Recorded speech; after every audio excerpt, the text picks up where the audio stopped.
otra mirada. Esta crisis ha sido... La vida política de Evo Morales es un tema que ocupa a los Estados Unidos y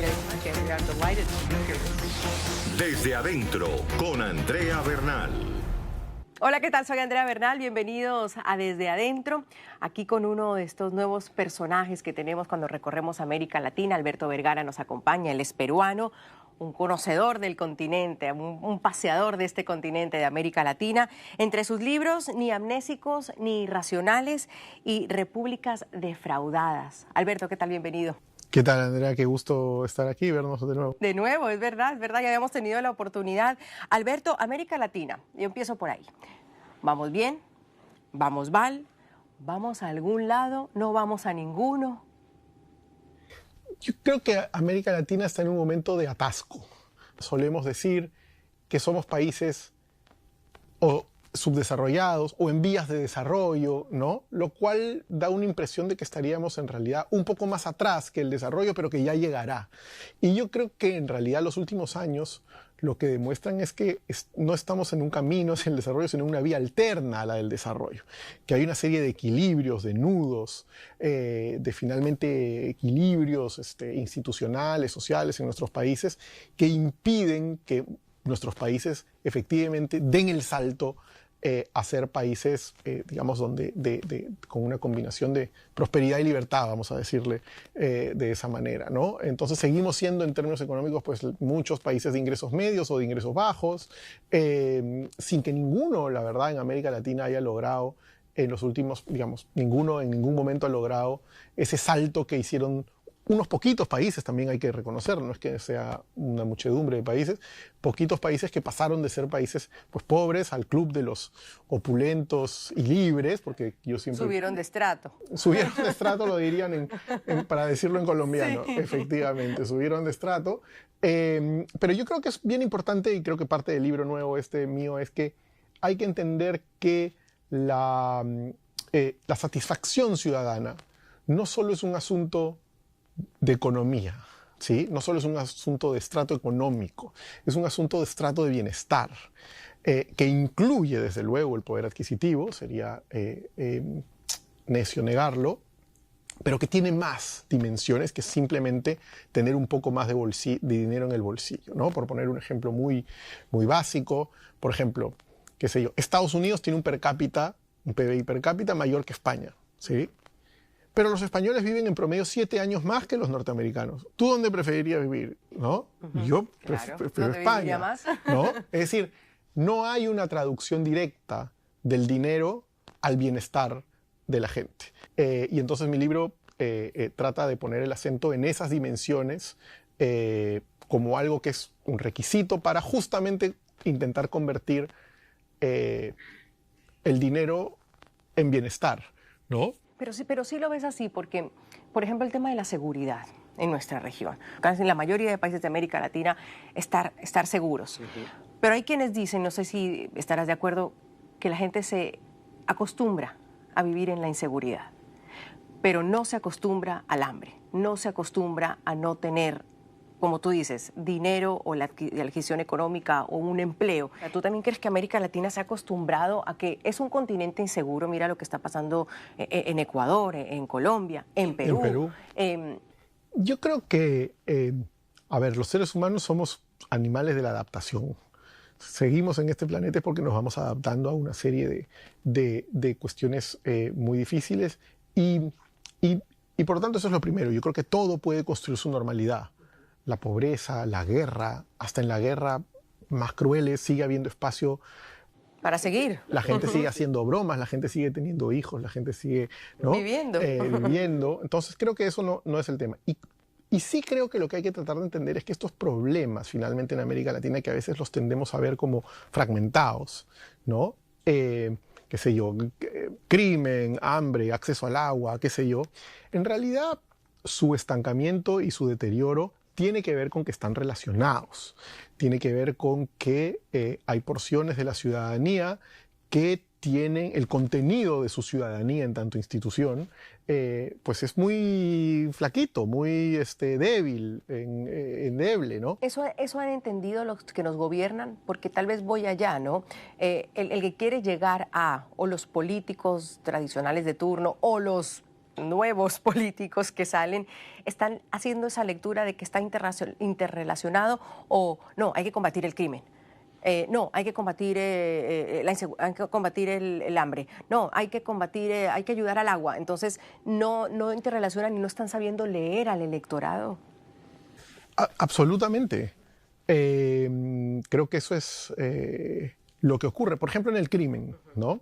Que es un problema muy complejo en América Latina. Tiene muchas capas. Por ejemplo, en el Ecuador, ¿no? Que es lo que mencionabas, tiene que ver con que se desviaron ciertas trayectorias del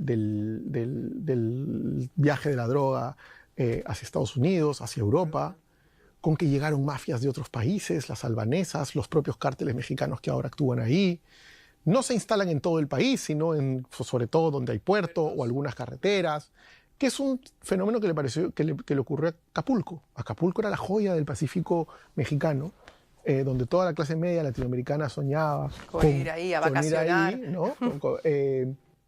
Y ahora es uno de los sitios más inseguros y violentos del mundo. Entonces, y tiene que ver con juventud que no tiene opciones de ascenso social, de salir de la pobreza, con una educación en esas zonas en las cuales no cumple con la promesa de poder ayudar a salir digamos, a prosperar en el mercado de trabajo. Entonces, el crimen en realidad finalmente es un problema, una de las consecuencias de tu problema de no estar en una dirección del desarrollo, ¿sí? Por lo tanto, es supremamente complejo. ¿Y cuál es la respuesta? Con eso voy a tu pregunta. ¿Cuál es la respuesta de nuestros líderes? En la mayoría de países, pues invocar una primitiva mano dura, como si fuera el problema del crimen un problema propio o del Código Penal. Claro. ¿No? Le voy a poner orden. Cuando en realidad te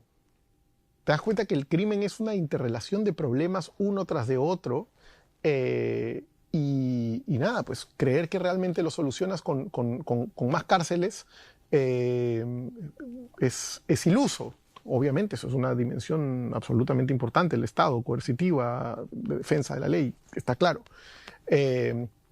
Pero no es solo desde ahí que se puede realmente atender a un problema que tiene todas estas fuentes. Tienes una palabra que me llama mucho la atención, criminocracias. ¿Esa qué significa? En el libro en ese capítulo sobre el crimen y la inseguridad en América Latina, quise tratar de capturar lo que está ocurriendo en muchos sitios en América Latina, sobre todo en espacios locales, municipios, en los cuales ya hoy conviven de igual a igual el crimen y el Estado, ¿no? En el cual el Estado muchas veces, es cierto, muchas veces está ausente, pero diría que cada vez más, la mayoría de veces en realidad el Estado está aconchabado con el crimen. Las bandas criminales, las organizaciones criminales, qué sé yo. Sobre esto hay muy buenos trabajos hechos en Medellín por varios investigadores, ¿no? Eso es reemplazar al Estado. No es reemplazar al Estado, sino que el Estado te deje hacer tus trapacerías y cometer tu crimen, las distintas economías ilegales que manejas, pero no quieres hacerte cargo de los hospitales de la ciudad ni de brindar educación, ¿no? Y al mismo tiempo el Estado dice, tampoco tengo la fuerza para hacerlo, tampoco tengo el interés en muchos casos porque ya estamos arreglados. Y de otro lado hay una cosa más en América Latina que es en muchos países muy grave, y yo creo que probablemente en Colombia también. Y es que imagínate que por alguna razón pudiéramos decretar, o que se aparece un genio, sale de la botella y decimos, pues a partir de hoy el Estado de Derecho se cumple en este país o en cualquier otro. La presencia económica de lo ilegal y de lo informal es tan grande que probablemente dejaríamos inmediatamente en la pobreza a 50% de la población, que tiene, como alguna de sus fuentes de ingreso, algo vinculado de alguna manera a alguna economía ilegal o informal. Entonces, nuevamente, es un problema que tiene capas, relaciones, está encadenado a distintas dimensiones, y justamente creo que lo grave, lo triste, diría en América Latina, es que ante el problema más complejo aparecen las respuestas más primitivas. Y ya vamos a hablar de esas respuestas primitivas, de estos nuevos líderes que empiezan a salir o que ya están aquí hace algún tiempo en la región. Vamos a una pausa aquí en Desde Adentro, ya volvemos. NTN 24, el canal de las Américas.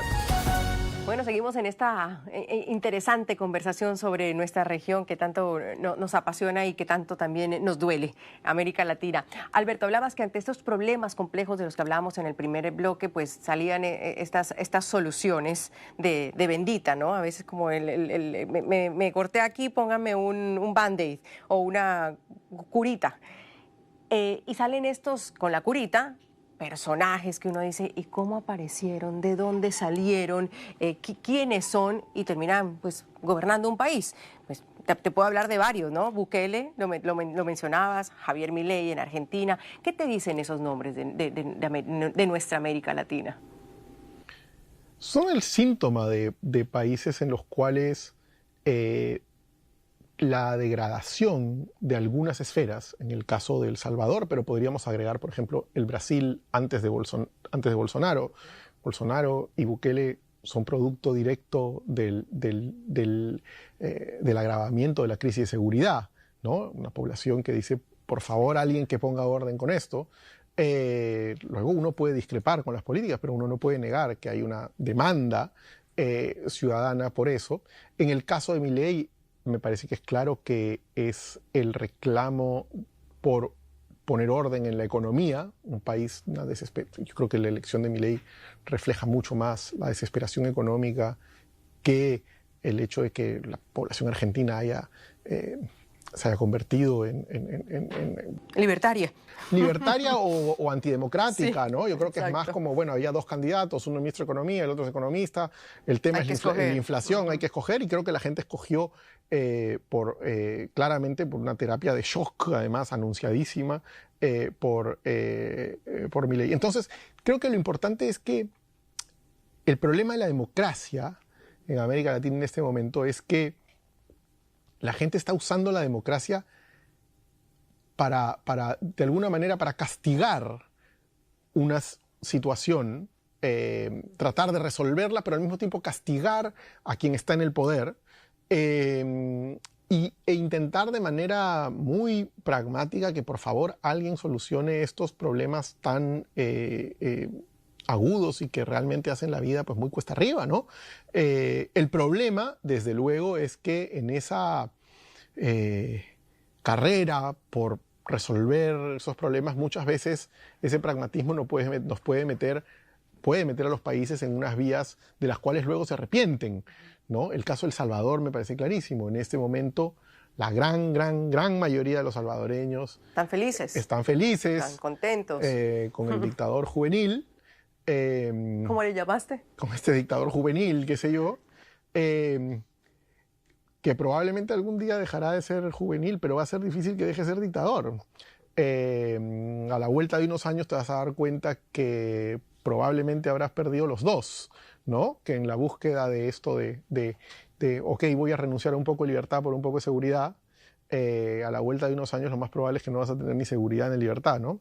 Entonces, pero nuevamente, ¿quién puede cometer de cuestionar la soberbia de enjuiciar a un pueblo que no es ni el primero ni el último, que en la desesperación de la violencia pide a gritos y premia y reconoce a quien acaba con eso de la manera que sea? Yo no estoy de acuerdo, pero entiendo. No juzgas al que lo haya votado o el que hoy diga estamos mejor. Miren los que son los números, son las cifras. Sí, y porque en mi país también ocurrió, la gente estaba enamorada de Fujimori, ¿no? Hay que ser demasiado liberal y principista para decir, se está resolviendo este problema, pero con todo este peso en violaciones de derechos humanos, de agresiones, estamos perdiendo nuestra capacidad de de influir en la esfera pública, le estamos entregando todo el poder a una sola persona. Claro, eso lo pienso yo y lo pensamos algunos, pero bueno, también comprendo que no es ni la primera ni la última vez que va a ocurrir eso, ¿no? Y además porque nuestra región es como el péndulo, ¿no? Siempre lo hemos dicho, ¿no? De aquí para allá no nos sirve este, entonces no, ahora vamos por este. Por ejemplo, en Colombia gobierna un gobierno, valga la redundancia, de izquierda, un exguerrillero, Gustavo Petro, que también lleva un año y medio y ante la sociedad es como, bueno, ¿y qué ha hecho? Hacia dónde vamos también con esta izquierda en América Latina. Entonces, cuando piensas también en esos personajes, decimos, bueno, ni derecha ni izquierda. Mira, uno de los argumentos que trato de hacer en el libro es que tratar de desideologizar la discusión en América Latina, en la medida en que a mí me parece que ni la derecha ni la izquierda puede reclamar en América Latina haberlo hecho de una manera sostenida y constante, mejor una que el otro. Yo creo que hay países que tuvieron gobiernos de derecha que han logrado reducción de la pobreza, hay países de izquierda que tuvieron gobiernos de izquierda que lograron crecer económicamente y mejorar las condiciones, pero no hay realmente, por ejemplo, en términos del crimen, ¿quién ha tenido buenos resultados, digamos, en marco democrático? Pues ni la derecha ni la izquierda, ¿no? Y creo que eso la población lo lee muy bien. Me acuerdo que hice el cálculo, está ahí en el libro la tabla, ¿no? De las últimas 17 elecciones competitivas en América Latina, 8 las ganó la izquierda, o 8 a la derecha, 9 a la izquierda, creo. Están ahí. Sí, pero lo importante es que en todos perdió el oficialismo. Es decir, el castigo la constante es que quien está en el poder es castigado por la gente. Pero también hay un hartazgo de esa gente de la que estamos hablando, que somos todos los que vamos a las urnas y votamos y decidimos por quién vamos a votar. Es que no ves una ciudadanía más cansada, cada vez más cansada, y esto se traduce llevamos varios años ya, gente en la calle, las protestas, salidas más de todo, incendiando. O sea, hay un hartazgo de la ciudadanía de América Latina que además exige respuestas ya. O sea, necesito que me resuelvan el problema ya, y eso no va a pasar. No está pasando, y de hecho, tal vez el indicador más grave, triste, duro de eso que tú describes en estos días, que es algo que no habíamos visto en América Latina antes, y sobre todo en Sudamérica, es las migraciones. Es decir, la deserción de partes enormes de la sociedad respecto a sus propios países. Me he hecho caminar por la carretera con la esperanza de llegar, ¿no? A Estados Unidos. No me importa cruzar el tapón del Darién, donde hay ¿no? una selva arriesgar a mis con hijos, niños. perder a mi familia. Nada. Y como dice la gente que pasa por el Darién, esto no es nada. Peor va a ser las mafias en el norte de México, ¿no? En la frontera con Estados Unidos. Entonces, hay que aquilatar el grado de desesperación que tiene que tener una parte de la ciudadanía y la ausencia absoluta de horizonte en sus propios países que lo lleva a esta forma de deserción. Entonces sí creo que es importante tener como que saber, ser consciente de eso, ¿no? De esta interrelación de nudos, de cuellos de botella en nuestros países que están generando ese hartazgo y malestar con el que mencionabas, ¿no? Piensa en algo bueno para el final del programa. Dime algo bueno, dime algo bueno y ya volvemos. Continuamos con Desde Adentro por NTN 24, el canal de las Américas. Seguimos en Desde Adentro. Alberto, luego de esta charla profunda, dura, cuando hablamos de nuestra región y de nuestros países, me prometió algo bueno. Algo bueno, Alberto. Cuando piensas en América Latina, algo bueno, que esté pasando. Dos cosas. Ajá. Bien. Que tienen que ver con lo que hemos conversado.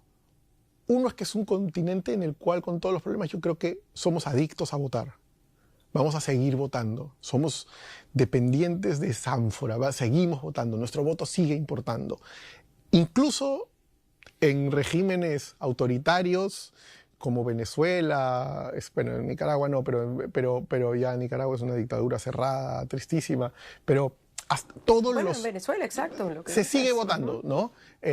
Nuevamente, eso no lo hace democrático, pero se sigue votando en nuestros países. La posibilidad de eliminar por completo la capacidad ciudadana de influir es muy limitada. Fíjate lo que ha pasado en Guatemala. A pesar de que estaba el arreglo institucional para que nadie pudiera colarse en ese pacto de corruptos guatemaltecos, finalmente la gente, un poco sin proponérselo y a trancas y a barrancas, apareció Bernardo Arévalo y termina ganando la segunda vuelta porque el voto importa, porque la gente sigue votando.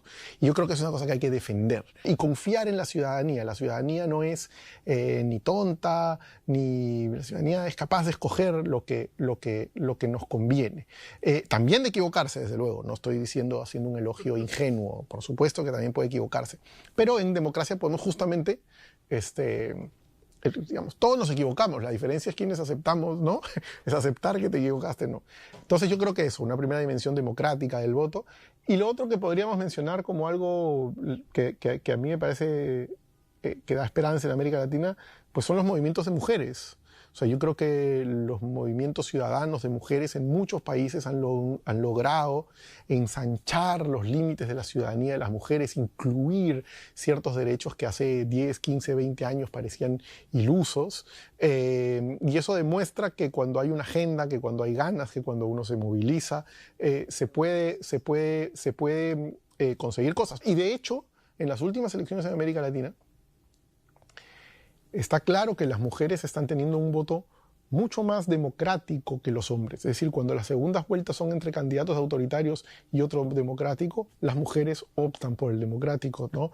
En mayor proporción. No estoy diciendo que todas, pero entonces sí creo que ahí hay dos ámbitos de la vida política y social que permiten ver que se puede avanzar. Bueno, siempre hay esa lucecita. A seguir votando y a más mujeres involucradas también en política, en cuestiones sociales. Y bueno, viste, gracias por esas dos ideas al final, Alberto. No, gracias a ti. Muy amable. Último libro, ¿estamos trabajando en algo? Sí, va a salir un libro ahora en un par de meses pero es más sobre Perú, sobre qué pasó, cómo colapsó la política peruana. Esa me la debes, ¿no? Una palabra para definir a tu país y terminamos. O una frase, o... El país en este momento sigue siendo un país